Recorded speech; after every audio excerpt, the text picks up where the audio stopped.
Am I the a-hole for snapping at my mother for asking me to cancel my trip to babysit my nephew? My 19 female cousin, 28 female, gave birth to a baby boy 4 months ago.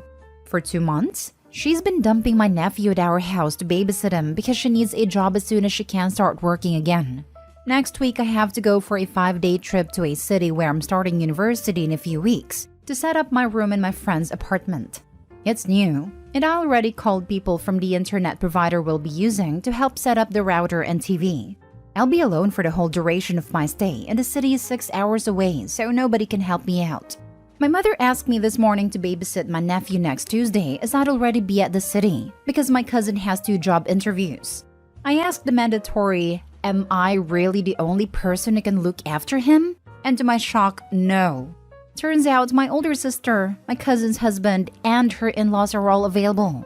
I laughed in her face and told her no way am I doing that. And she started screaming at me for being an ungrateful and irresponsible brat.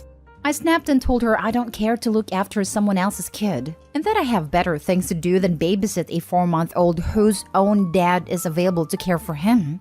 My mother then argued it's his only day off, and her in-laws are conservative and think the father shouldn't be bathing a kid or changing his diaper and that I should be compassionate because of that. I just told her I don't give a crap and that's not my business.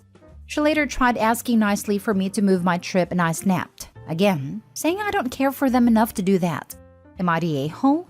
Edit. People told me he's actually my second cousin, not nephew, so thank you for correcting me.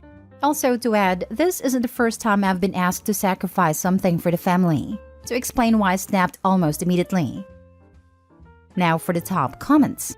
So your mom thinks being conservative means a husband and father can be irresponsible, and a random teenage cousin should cancel plans to watch a kid that isn't theirs? Gross. Stand your ground. Not an a-hole.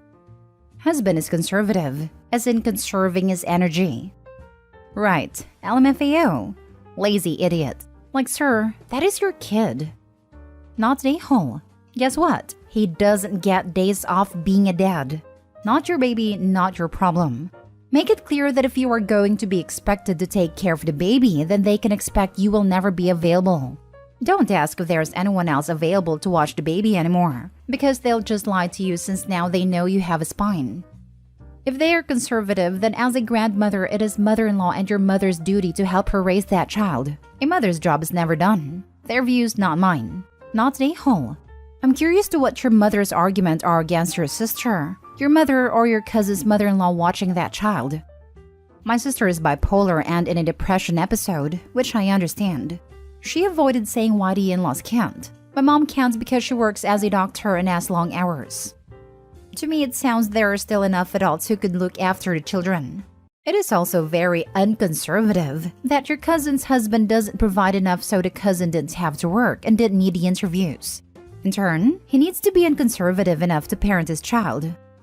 It seems likely that your mother is volunteering for you these duties more so than them asking, despite having other people who can watch the kid. Actually, you just pointed it out to me. I enrolled in a university for architecture in a sexist country. I don't and never wanted kids, and I look unconventional. My extended family always filled my parents' heads with how I should have been taught conservative values, even though my parents aren't conservative. They might be trying to get me to like kids enough to have my own one day. Next story is titled, Am I the a-hole for reporting my daughter's car missing after her stepbrother took it without permission?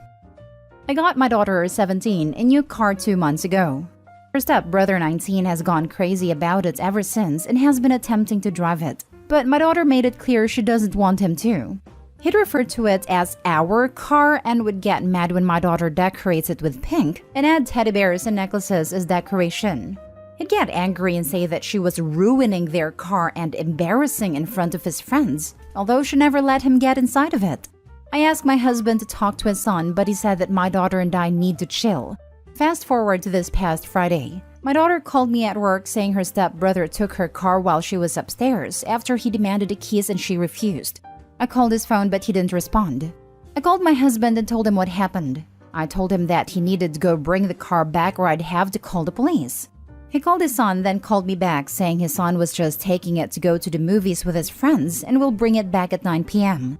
I couldn't wait, but I wanted him one more time to bring it back, but he stalled. So I called the police and reported it stolen. My stepson was picked up from his location and brought into the local police station. We got the car back, but it was a mess. The decorations and toys in it were gone. My daughter didn't stop crying about it. My husband blew up at me on the phone for calling the police on his son and causing him to spend the night there.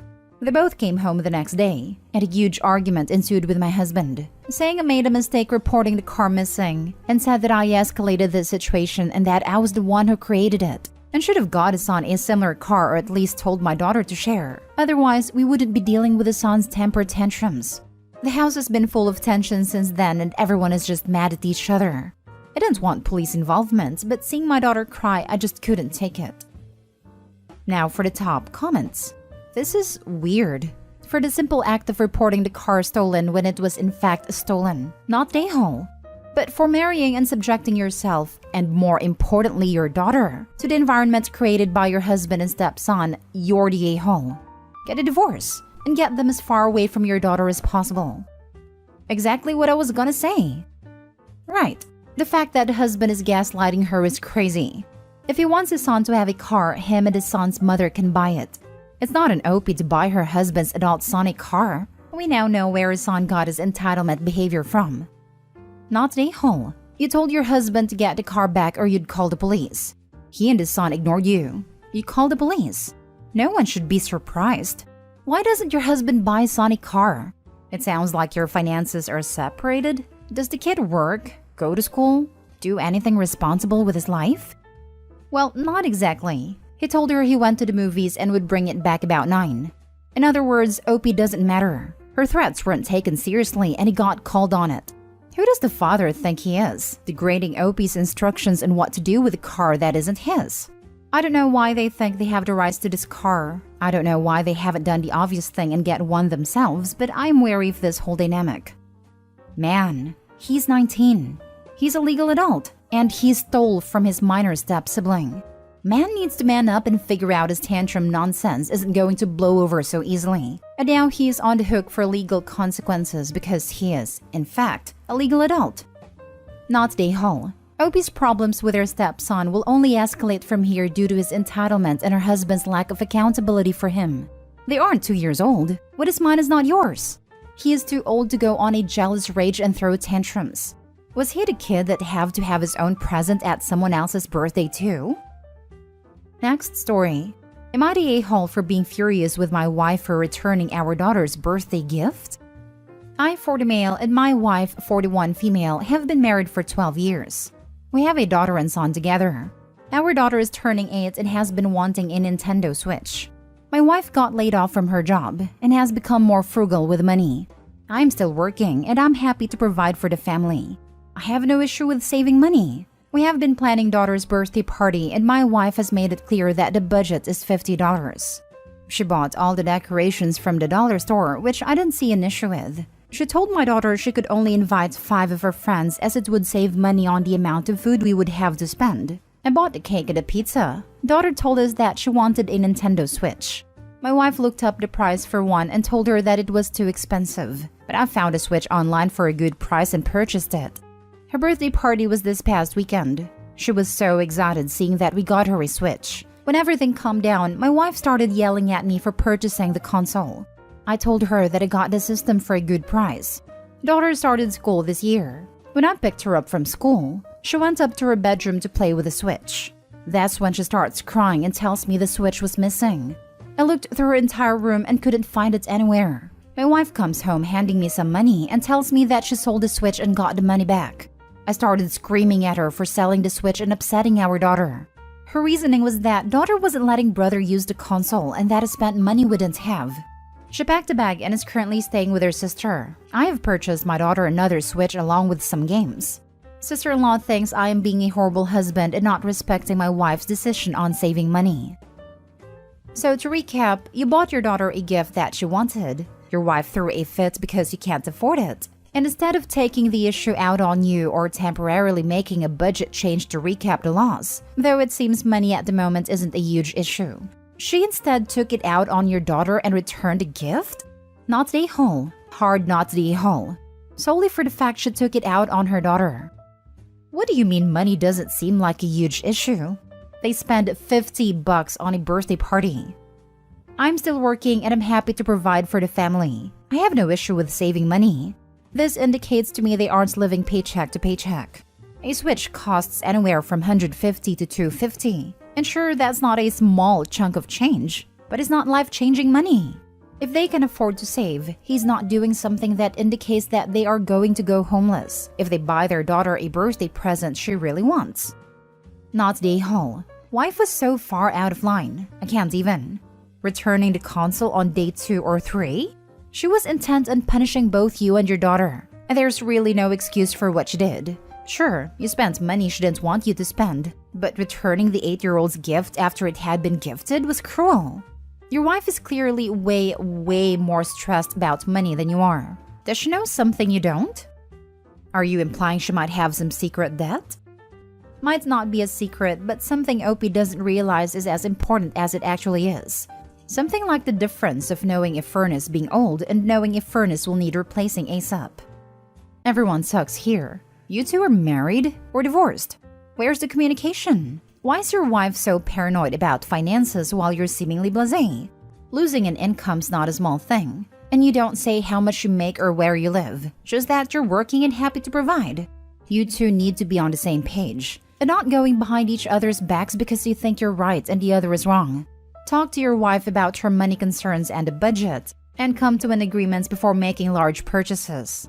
I don't know what the good deal on the Switch was, but I expect it wasn't under $50 and would be surprised if you paid less than $200, honestly. Not to mention games. Last story. Am I the a-hole for telling my half-sister why my extended family were not at her birthday party?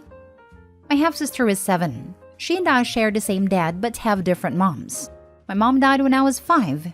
My dad married my half-sibling's mom when I was 8. They have 4 kids together, ages 7, 5, 3, and 1. I have more family than they do. My mom came from a large family and had a lot of siblings, cousins, etc., as well as parents and grandparents who outlived her. So I have benefited from that. My dad came from a family who are in and out of jail, and he cut them out years ago. His wife is an orphan who was an only child and hasn't got a good relationship with her extended family. So my half-siblings have no extended family. It has been a point of contention between me and my dad. Me and his wife, my dad and my extended family, my dad's wife and my extended family. Dad thinks they should have expanded the family with my half-siblings. He believes they owed them a family. His wife believes the same. My extended family do not, and neither do I. The bad blood existed even before my half-siblings were born. Before she died, Mom left her parents and her sister in charge of certain things she wanted me to have and not my dad. Apparently, she told him that getting sick so young and knowing she would leave me when I was so little made her realize how anything could happen. And while she trusted my dad, if he remarried, she didn't want his future spouse left in charge of her keepsakes. She did not want some random woman in the future holding onto items she treasured and wanted me to have. My dad was so unhappy about it, and conflict arose there. I think all of this has contributed to my dad and his wife setting my half-siblings up with the expectation that my extended family would be theirs, and that they should be coming to stuff like birthday parties and sending them gifts and taking them out for day trips like they do with me. Dad told her he told my grandparents about her birthday party, and so she waited for them to show up, and when they didn't, she was upset. She had friends there and friends of the family, but not much in the way of family. She got upset and asked me why they didn't come. I had already voiced to my dad that he was being cruel, and I told his wife just as much, but they said it was my grandparents who were being cruel. So I decided to tell her that she was not related to my extended family. I explained to her that they didn't come because they are not friends of her parents, and they are not part of her or their family. I explained how they are my family because of my mom and how that worked. She looked so surprised to realize it didn't make them her family too, and hurt, because she realized she was lied to about having lots of family. My dad and his wife were so angry at me for talking to her about it. They said at 17 I should have been more sensible to know it wasn't my place and was cruel to leave her with. Am I the a-hole? Not the a-hole. They are being cruel to her by setting up this family dynamic. While telling her the truth hurt her feelings in the moment, it was a more loving thing to do. If you want to comfort your sister, tell her that while your extended family may be different, that you'll always be her family. That you and her parents love her and that she'll always have family around her, even if they look a little different than yours. Tell her that love isn't measured in number of people giving it, but by the quality of love given. And as for your dad, while I understand that it's hurt that it wasn't kept in the fold after your mom's death, it sounds like his bitterness about it is leaking into what he's telling your sister. She's only 7 and shouldn't be used as a guilt pawn. He needs to work on building community and friendships that can replace bio family if he cares that badly about a network for her. But it sounds like he doesn't actually care about her having a family. He just cares about his hurt ego. Not Daehul, assuming you told them gently and not in a mean or gloating way. It's a truth they need to understand. It may hurt a bit, but in the end, what would hurt more would be thinking that their own grandparents didn't like them. For some reason, your father seems to think that when he married your mother, her parents adopted him for life. While sometimes that kind of relationship will form, clearly your mom's parents don't feel the same way. And that's their right. He certainly can invite them to events with his new family, but it is up to them whether they want to take on the role that he wants them to take. He can't force it on them. The fact that your mother felt it was necessary to put her heirlooms in the hands of her family suggests that she may have had some inkling that your father would not be able to respect boundaries. And clearly she was right. But either way, he owes his kids the truth. I was as gentle as I could be while not being unclear about it, because I didn't want to add confusion to her on top of all the sadness.